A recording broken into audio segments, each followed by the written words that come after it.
오늘 하나님의 말씀은 누가복음 15장 31절에서 32절입니다. 신약 122페이지입니다. 누가복음 15장 31절에서 32절까지 보도록 하겠습니다.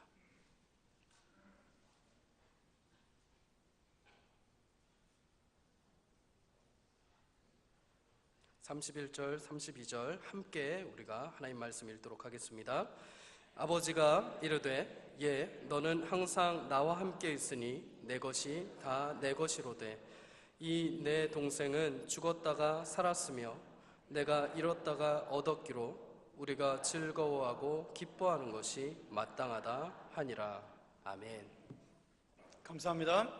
오늘 참 추운 날씨인데 다행히 보일러가 11시 예배 들어올 수 있어서 너무 감사합니다. 아침에 조금 추웠는데 새벽 예배 때 이런 건강 조심하시고요. 이 환절기에 특별히 우리 어르신들 아프지 않도록 꼭 부탁을 드리겠습니다. 제가 오늘은 설교를 제가 주일학교 전사 시절에 20대 때 했던 그 설교 예화로 한번 여러분하고 시작을 좀 하려고 합니다. 제가 초등학교 3학년 아이들에게 설교했던 예화입니다. 여러분 이게 얼마짜리죠? 5만 원짜리 지폐입니다. 우리나라는 5만 원짜리 지폐가 제일 커서 들고 나왔습니다. 여러분 이 5만 원짜리 지폐인데 제가 이것을 막 이렇게 꾸기면은 이게 얼마짜리가 되죠? 여전히 5만 원짜리입니다. 그럼 이 5만 원짜리를 제가 또 꾸기고 막 발로 이렇게 밟고 이렇게도 얼마짜리죠? 여전히 5만 원짜리입니다. 그래서 이 5만 원짜리 너무나 아까운 거기 때문에 제 주머니 속으로 이렇게 들어가죠. 원래는 줘야 되는 건데 아이들에겐 제가 줬습니다. 이렇게 설교할 때. 여러분 5만 원짜리 지폐가 아무리 구겨지고 낡아도 그 지폐의 가치는 변함이 없습니다. 심지어 찢어져도 붙여서 갖고 가면 새 거로 바꿔주고요, 반쪽만 갖고 가면 반값으로 쳐줍니다. 마찬가지로 오늘 우리에게 잘 알려진 이 탕자의 비유, 제가 마지막 2절만 읽었지만 그 탕자의 이야기가 바로 이 귀한 생명의 가치를 보여주고 있는 겁니다.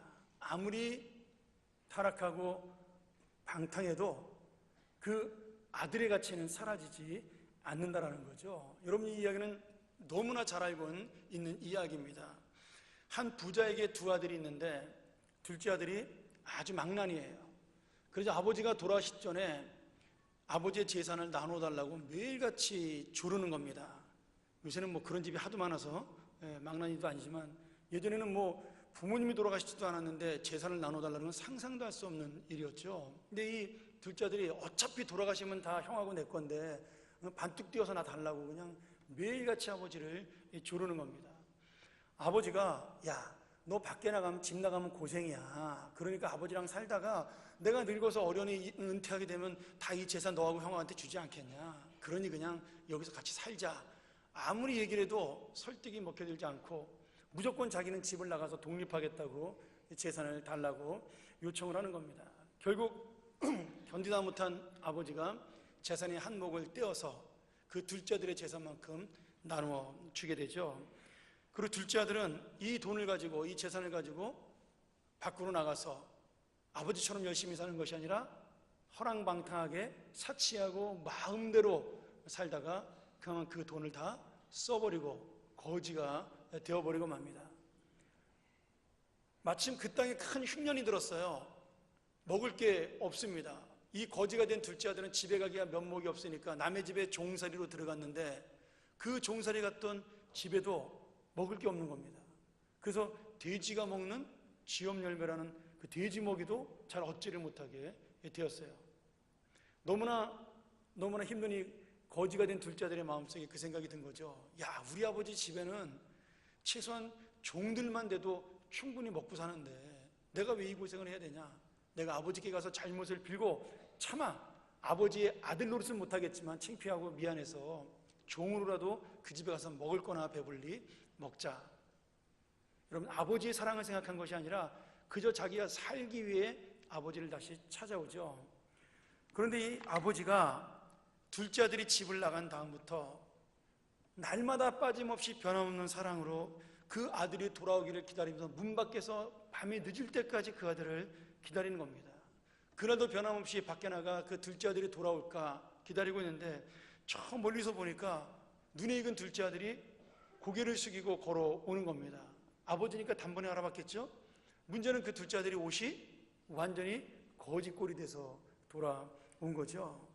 그런데 아버지는 그 둘째 아들의 비참해진 모습을 보고도 여전히 얼마나 힘들었니 아들아, 잘 돌아왔다, 이렇게 말을 하면서 그 아이를 안고 집 안으로 데려갑니다. 아버지에게 면목이 없어 얼굴도 들지 못하던 아들, 나는 이제 아버지의 아들도 아니고 종으로 삼아주세요라고 말했던 그 아들이었지만, 그러나 아버지는 그 아들의 돌아온 모습이 그저 너무나 좋고 아들이 죽지 않고 살아온 게 너무나 기뻐서 그 아들을 집 안으로 데리고 들어가 잔치를 베풀고 송아지를 잡고 온 동네 사람을 초청해다 죽었던 내 아들이 살아왔다, 기쁨으로 그 아들의 잔치를 베풀게 되죠. 그 이야기가 바로 탕자의 비유에 나온 첫 번째 이야기입니다.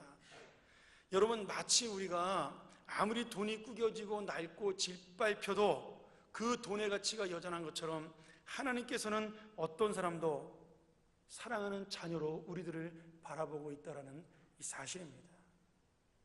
여러분, 우리들 마음속에는, 제가 요새 한국에 와서 이렇게 마음 아픈 게 몇 가지가 있는데 그 중에 하나가 뭐냐면 자꾸 한국 사람들이 이렇게 나눠요. 네 편, 내 편.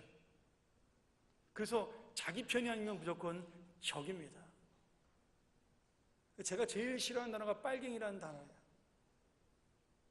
뭐 진짜 빨갱이 있을 수도 있겠지만 여러분, 대한민국 국민 중에 몇 프로나 그러겠어요. 그런데 그저 그냥 자기 마음에 안 들면 그저 빨갱이라고 얘기를 하고, 또 진보적인 사람은 보수적인 사람 보고 수구 꼴통이라 그러면서 서로가 서로를 네 편 내 편으로 갈라버리고 맙니다.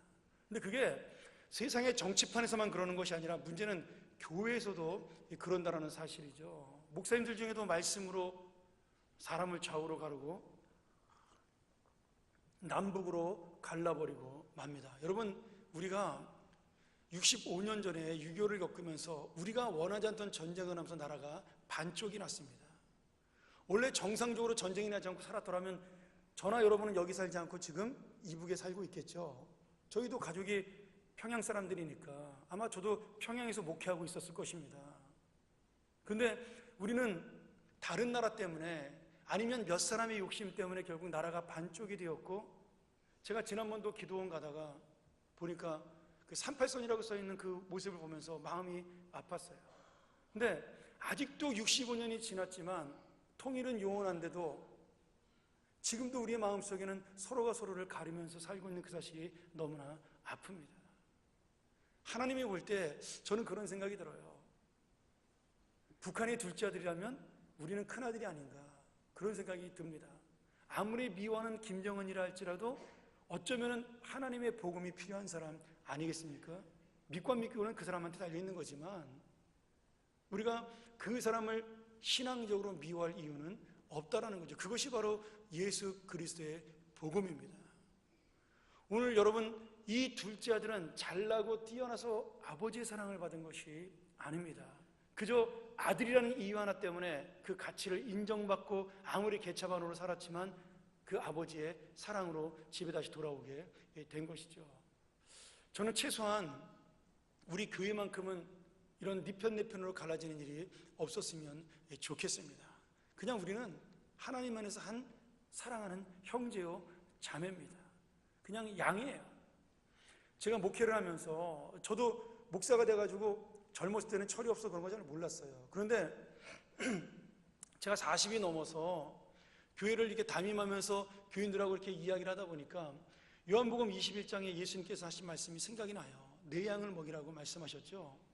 거기 보면 주님께서 너의 양을 먹이라고 말씀하지 않았습니다.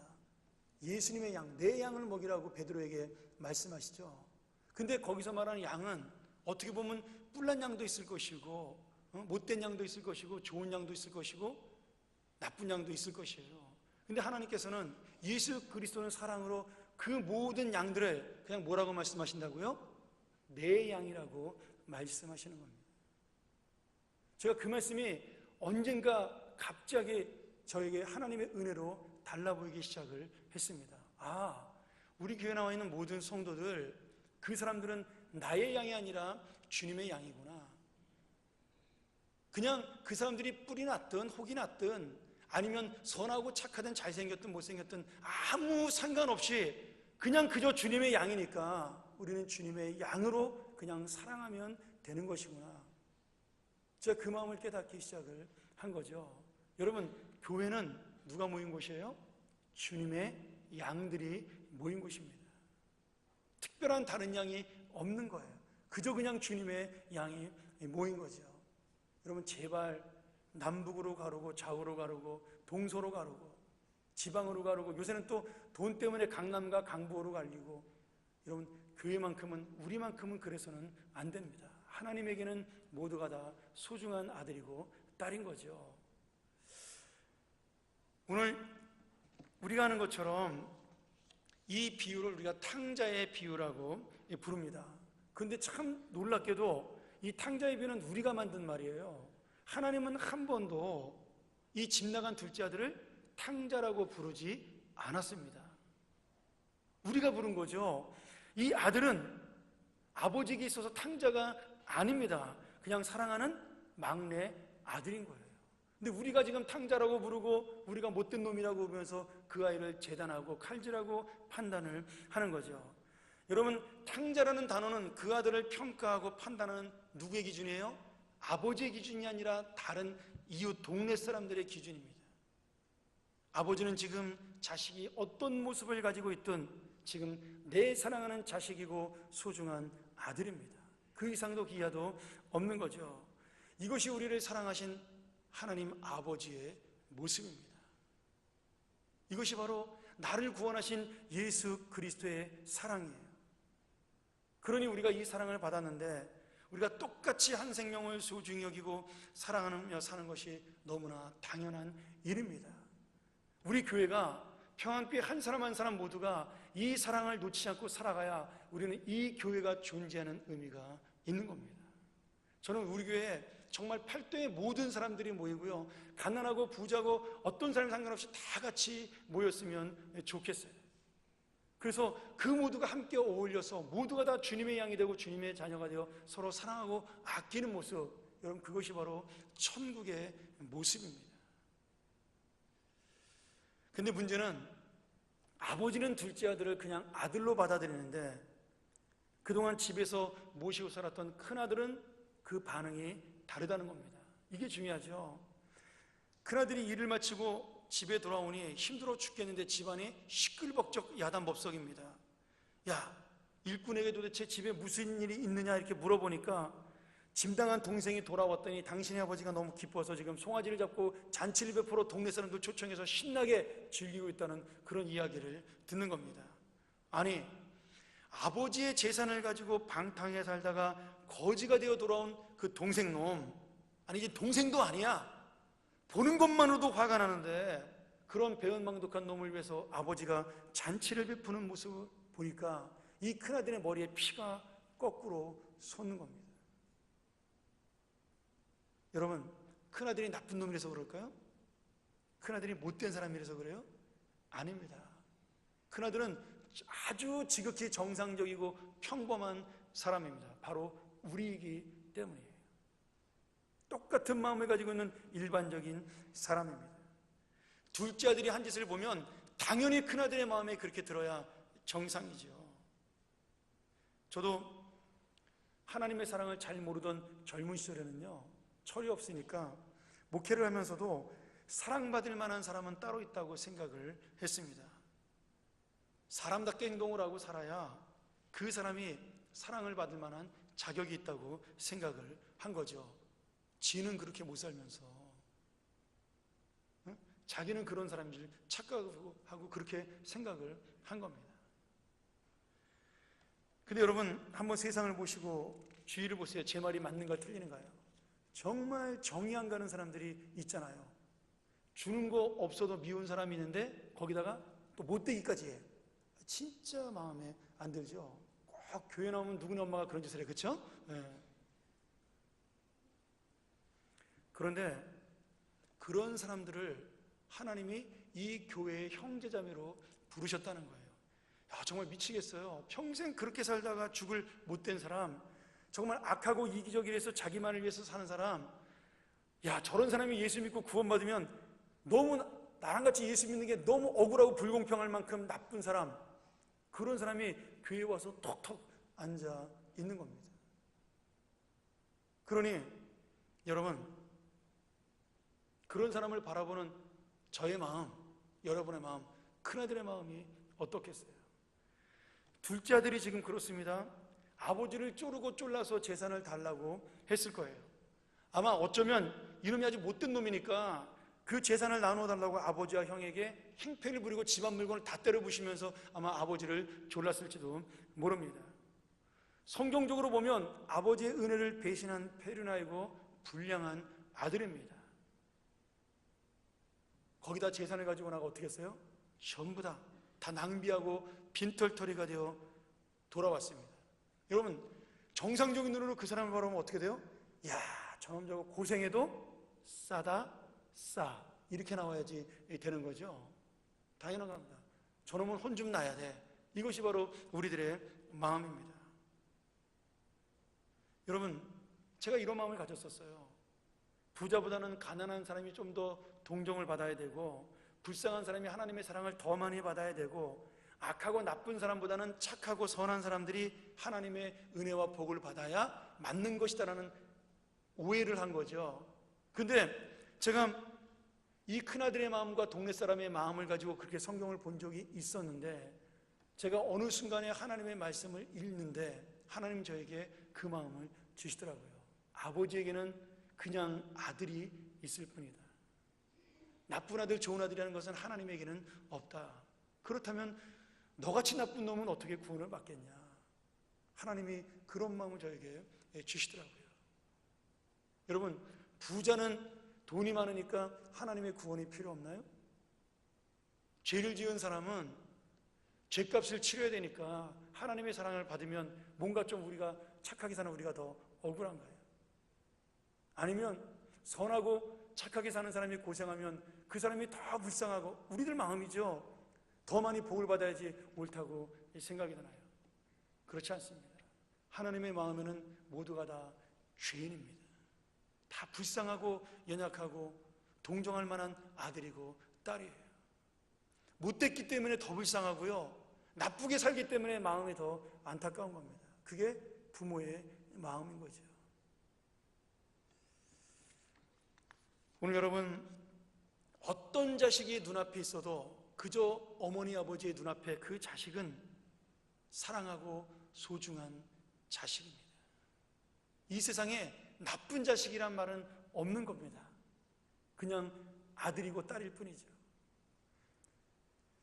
여러분, 우리가 하나님의 마음을 모르니까 자꾸 가르고 나누는 겁니다. 하나님의 사랑을 모르니까 내 기준으로 그것을 가르는 겁니다. 근데 하나님의 거룩한 눈으로 볼 때 우리 모두는 다 똑같이 죽을 수밖에 없는 죄인에 불과한 거죠. 오늘 하나님 아버지의 마음에는 오직 죄에서 구원받아야 될 소중한 영혼, 내가 꼭 사랑해서 구원해야 될 나의 자녀, 내가 끝까지 보듬고 안아야 될 나의 사랑하는 아들과 딸, 그거 외에는 다른 기준이 절대로 없습니다. 안타깝게도 큰아들이 아버지의 마음을 모르고 분노하고 화냈듯이 지금 우리들의 마음속에도 하나님 아버지의 마음을 모르고 있기 때문에 사람을 가르고 사람을 차별하고 또 이 교회에 있어야 될 사람과 없어야 될 사람을 구별하고 있는지 모릅니다. 어리석은 사람은 자기가 큰아들처럼 탕자는 아니라고 생각을 하는 거죠. 당연히 아버지의 사랑을 받아야 된다고 생각을 합니다. 성도들 중에 많은 분들이 신앙생활을 하면서 점점 큰아들이 되어갑니다. 내가 기도하고 내가 예배드리니까, 내가 봉사하니까, 내가 헌신하니까 나는 큰아들처럼 이런 소리를 할 수 있다, 나는 큰아들처럼 이런 마음을 가질 수 있다, 그것을 당연한 것으로 여기고 정말 사랑받고 불쌍히 여김받고 하나님의 은혜와 긍휼이 필요한 둘째 아들을 싫어하게 되는 거죠. 오늘 여러분, 이런 사람이 누구예요? 예수님이 그렇게 싫어하셨던 바로 바리새인이었습니다. 바리새인들은 하나님의 율법 앞에 필요 없는 사람들이 있더라고 자기들이 선을 그었어요. 이 사람은 구원받을 사람이고 이 사람은 구원받지 않을 사람이고 선을 그었습니다. 그래서 예수님께서 마태복음 7장에 말씀하시잖아요. 남에게 비판을 받지 아니하거든 비판하지 말라. 여러분, 그 비판이 그냥 컴플레인하는 게 아닙니다.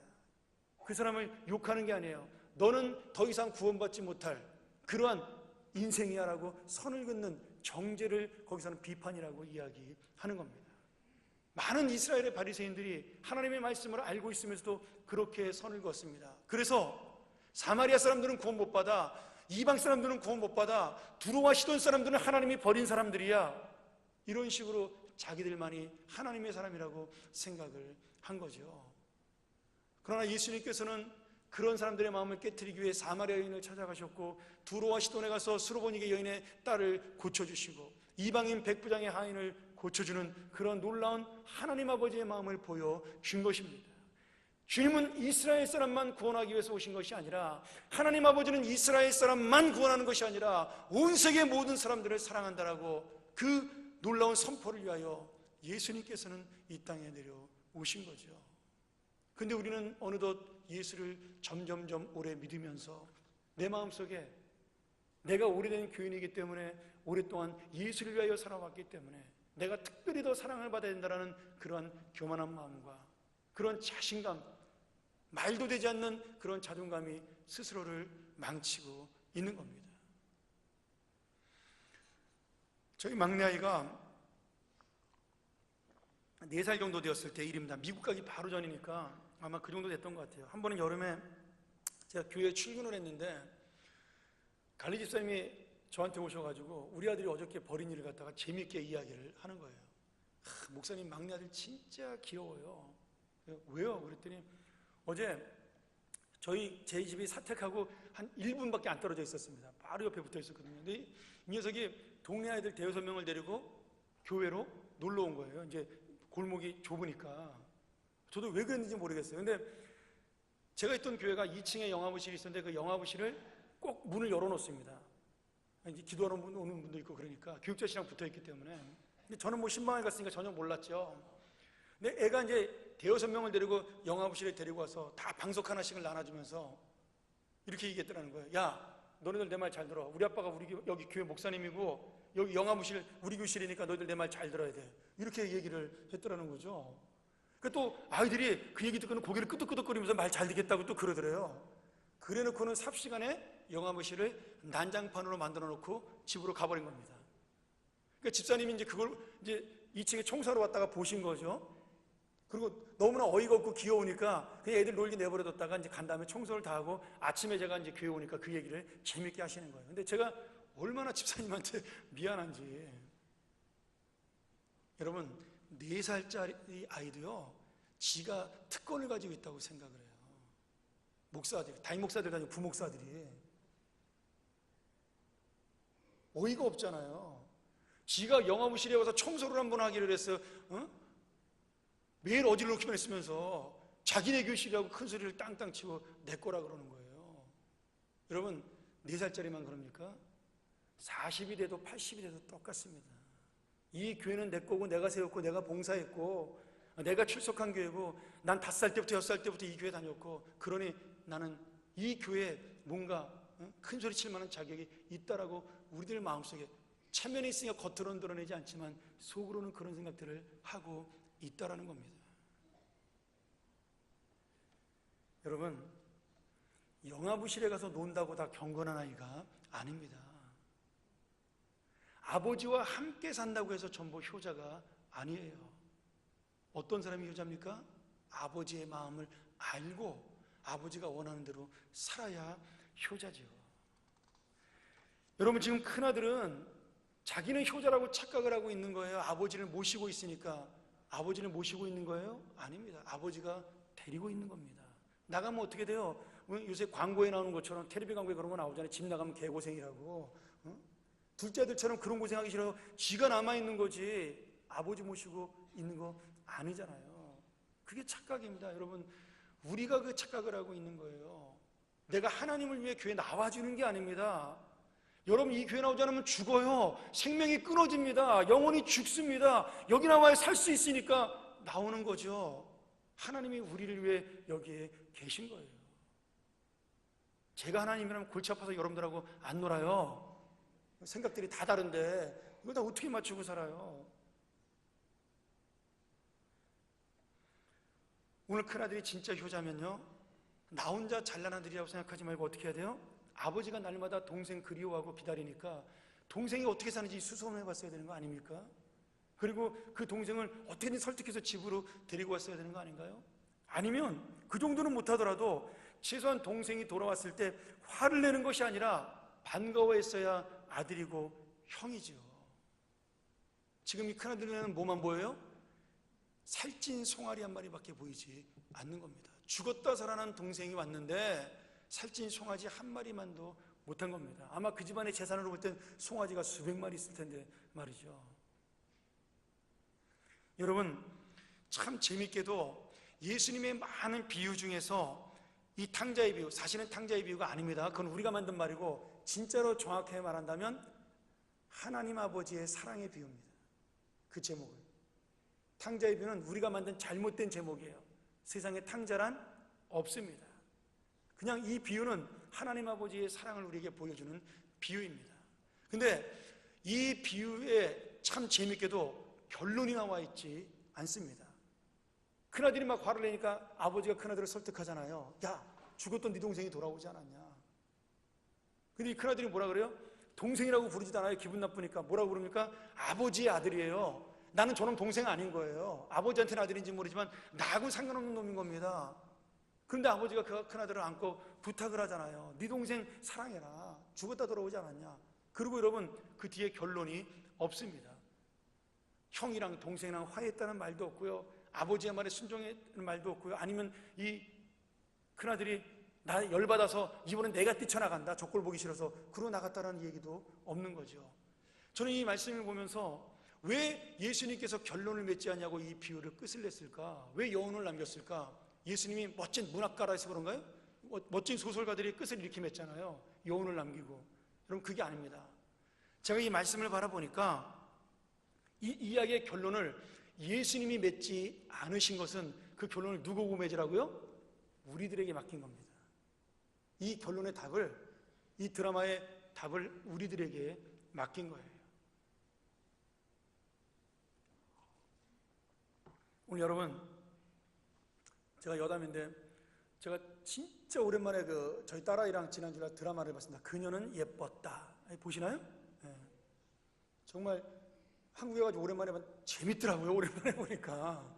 근데 그 드라마가 너무 재밌는데 끝이 비극으로 끝날지, 그 작가가 비극을 잘 끝내는 작가거든요.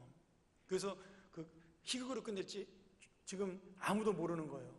근데 그 스포일러라고 그러죠. 미리 다음번 장면을 보여주는 거에 약간 불행한 장면이 나왔나 봐요. 누가 댓글을 그렇게 달았어요. 한 번만 더 주인공이 슬프면 내가 당신을 죽일 것이다, 이렇게 댓글을 달았어요. 주인공이 잘못돼 둘이 사랑하는 것이 깨지면 너도 죽고 나도 죽자, 막 이렇게 써놨어요. 거기다가. 야, 정말 드라마에 목숨을 거는 사람들이 있더라고요.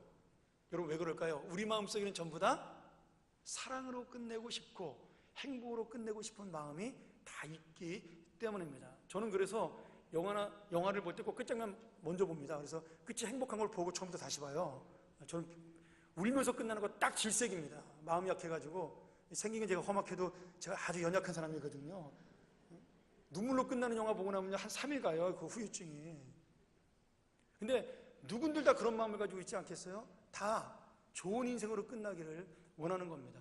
여러분, 지금 예수님께서도 우리에게 그 마음을 주시는 거예요. 이 결론은 네가 한번 드라마 작가라고 생각을 하고 맺어봐라. 저는요, 지금도 잊지 못하는 이 비유의 감동적인 결론을 본 적이 있습니다. 제가 중학교 1학년 때 교회에서 우리 선배들이 문학의 밤을 했습니다. 여러분, 예전에는 교회에서 그런 거 하면 동네 아이들이 와서 이렇게 막 구경했잖아요. 그때 뭐 TV가 재미없던 시절이니까. 근데 그날도 마지막 순서로 클라이막스의 이 탕자의 비유라는 연극을 기다리시는 아버지라는 제목으로 한 겁니다. 근데 제가 뭐 벌써 한 38년, 40년 가까이 된 얘기니까 다른 내용은 잘 기억이 안 나는데 이 마지막 한 1분의 장면이 너무나 저에게 감동적이라서 제가 이 연극 보면서 펑펑 울었거든요. 이런 얘기였습니다. 마지막에 마지막 장면에 다 앞에는 아는 얘기고, 뭐 아들이 돌아오고 뭐 큰아들이 막 화내고 그런 장면인데 그 마지막에 조명이 아들과 큰아들과 아버지가 얘기하는 장면을 이렇게 서서히 비춥니다. 그리고 막내 아들은 탕자는 저 구석에서 고개를 푹 숙이고 아무 말도 못하고 가만히 서 있는 거예요. 그러니까 양쪽에 이렇게 조명을 딱 비추고 있는데 동생을 쳐다보지도 않고 얼굴을 돌려 고개를 숙이고 있는 그 동생을 아주 외면하면서 화가 난 큰아들은 동생이라고 부르지도 않아요. 아버지 아들이 저 따위로 돌아왔는데 아버지 나를 위해 해준 게 도대체 뭡니까? 나를 위해서는 염소 새끼 한 마리 잡지 않았으면서 저런 놈한테는 송아지 한 마리를 잡아줘요? 아버지 이럴 수가 있습니까? 막 아버지에게 따지는 겁니다. 근데 그런 큰아들을 향해서 아버지가 손을 내밀어 그 아들의 손을 붙잡고 어깨를 두들기면서 이렇게 이야기를 합니다. 얘야, 큰애야, 너는 항상 나와 함께 있지 않았냐? 내가 가진 모든 것은 다 너의 것이잖아. 그러나 네 동생은 죽었다가 살아났고 내가 잃었다가 다시 찾았으니까 얼마나 다행이냐. 너도 사랑하는 내 아들이고 동생도 사랑하는 내 아들이다. 그러니 우리 함께 서로 사랑하여 행복한 가정을 만들지 않아야 되겠냐? 그러면서 아들을 설득합니다. 큰아들이 그 이야기를 듣고 가만히 있다가 한 10초 있다가 얼굴 표정이 풀리면서 아버지, 제가 잘못 생각했습니다. 그리고 그 구석에 있는 동생에게 다가와 그 동생을 말없이 가서 안아주죠. 그리고 아버지는 또 그 안고 있는 두 아들에게 다가와서 한꺼번에 같이 그 세 부자가 안으면서 자연스럽게 막이 내렸습니다. 고등학생 아이들의 어설픈 연극이었지만 저는 얼마나 감동을 받았는지, 그때는 뭐 어린 시절이니까 여성 호르몬도 많지 않았는데도 눈물이 많이 나더라고요. 그런 지금도 기억하고 있겠죠. 여러분, 여기에 이 비유의 핵심이 있습니다. 바로 아버지의 풍성하시고 무한하신 사랑을 가져야만 나도 풍성한 부자로 살 수 있다라는 거예요. 아버지는 여전히 집 나가 방탕했던 둘째 아들도 아들입니다. 이기적인 큰아들도 아들이에요. 그러나 아버지가 볼 때 둘째 아들이나 큰아들이나 아버지를 생각하지 않는 마음은 똑같습니다. 둘 다 누구만 생각을 해요? 먹고 사는 문제만 관심이 있는 겁니다. 그게 자식이죠. 우리는 뭐 안 그렇습니까? 다 똑같죠. 자식들이 뭐 부모를 얼마나 생각해요? 다 먹고 사는 게 더 중요하죠. 여러분, 우리 모두가 절대 아닌 것처럼 점잖게 앉아있지만 사실은 예전에 이미 방탕했던 둘째 아들이었습니다. 그리고 지금은 어느샌가 하나님 아버지의 은혜와 사랑으로 이 자리에 앉아있으면서도 어느새 큰아들의 차가운 마음이 되어 다른 탕자를 싫어하는 그러한 큰아들이 되어버리고 만 겁니다. 여러분, 그렇습니다. 우리가 방탕한 작은 아들이었다는 사실을 잊어버리면, 하나님의 은혜가 나에게 있어서 하나님의 자녀가 되었다는 사실을 잊어버리면 우리는 언제나 더 큰 탕자인 큰아들이 될 수밖에 없습니다. 하나님의 사랑을 놓치고 내 고집과 내 공로와 내 생각 속에 살아가면 어느새 내 마음은 큰아들의 마음이 되어버리고 마는 겁니다. 그래서 지금도 이 비유의 결론은 누구에게 맡겨져 있어요? 우리에게 맡겨져 있는 겁니다. 너는 어떤 큰아들이 되고 싶으냐? 사랑하는 여러분, 잊지 말아야 합니다. 큰아들은 부자 아버지와 살았지만 한 번도 마음의 풍성함과 부유함을 누리지 못한 가난한 아들이었습니다. 아버지는 동네에서 손꼽히는 부자였지만 그 아들은 그저 아버지의 집에서 열심히 일하는 종과 같은 존재로 살았어요. 그러니 자신을 위해서 송아지 한 마리도 잡아본 적이 없습니다. 그러니 집 나간 동생을 위해서 송아지 잡았을 때 분노한 거죠. 화가 난 거죠. 나는 염소 새끼 한 마리도 잡아본 적이 없는데. 여러분, 왜 그래요? 아버지께 내 건데 아직도 이 큰아들은 아버지 것은 아버지 것이고 내 거는 내 겁니다. 그러니 아버지의 것인 염소 새끼 한 마리를 잡아본 적이 없는 거죠. 이 큰아들이 염소 아니라 송아지 10마리를 잡았다 한들 아버지가 왜 잡냐고 물어는 받겠지만 타박했겠습니까? 왜 잡았냐고 야단을 쳤겠어요?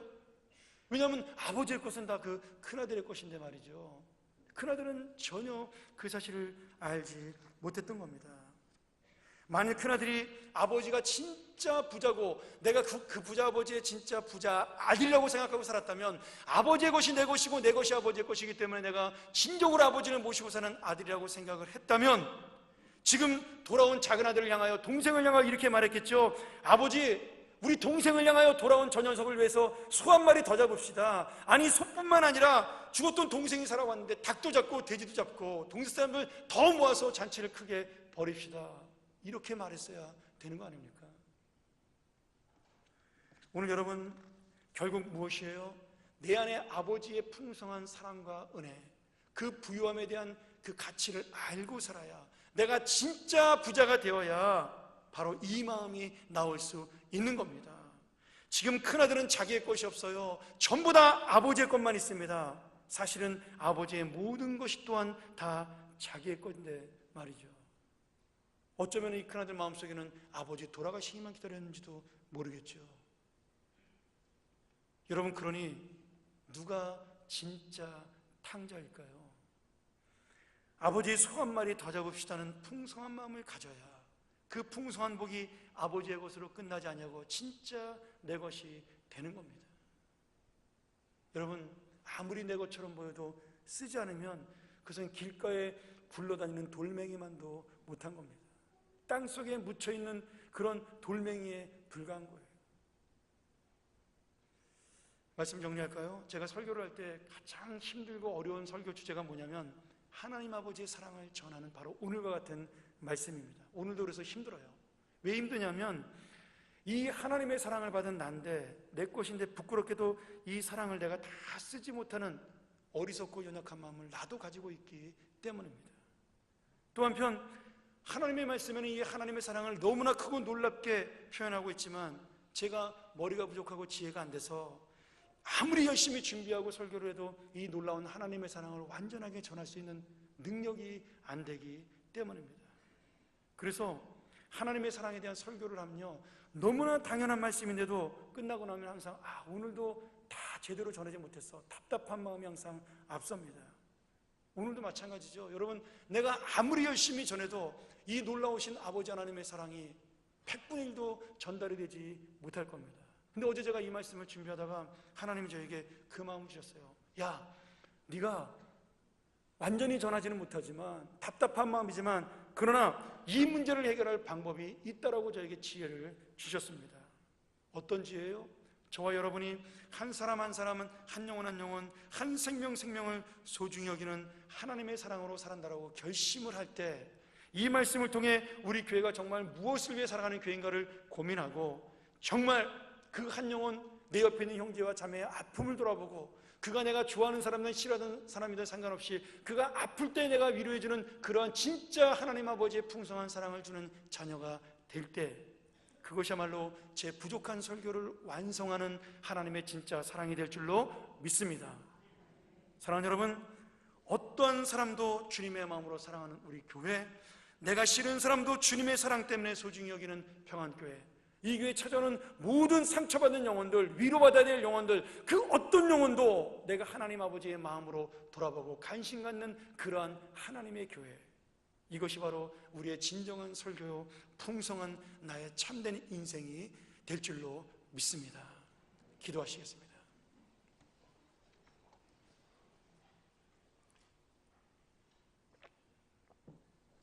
하나님 아버지의 이 풍성한 사랑을 전하지 못한 이 죄인을 용서하시고, 우리가 하나님의 이 풍성한 사랑의 설교를 우리의 삶으로, 우리의 사랑으로 완성할 수 있도록 인도하여 주시옵소서. 내가 아프고 힘들기 때문에, 내가 아버지의 그늘에서 아무것도 못하는 존재라고 생각하는 그런 큰아들 같기 때문에 나는 다른 사람에게 관심 갖고 신경 쓸 시간도 여유도 없어, 나 먹고 살기도 바빠라고 말하는 그러한 진짜 탕자가 되지 않도록 우리가 우리의 마음을 돌아보게 하여 주시옵소서. 지금껏 베풀고 받았던 하나님의 사랑을 내가 기억한다면 그 풍성한 사랑을 가지고 나눠줄 수 있는 하나님의 참된 자녀가 될 수 있도록 인도하여 주옵소서. 우리가 이제 2달밖에 남지 않았습니다.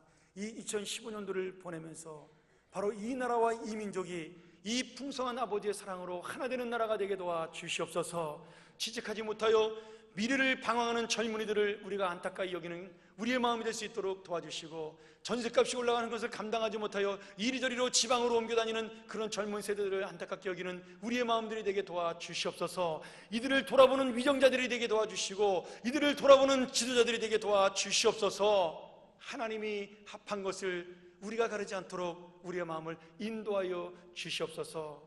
아버지 하나님, 사랑하는 우리 교회, 진정한 이 하나님의 사랑을 나누어주는 교회가 되게 하여 주옵소서. 예수님의 이름으로 간절히 기도하옵나이다. 아멘.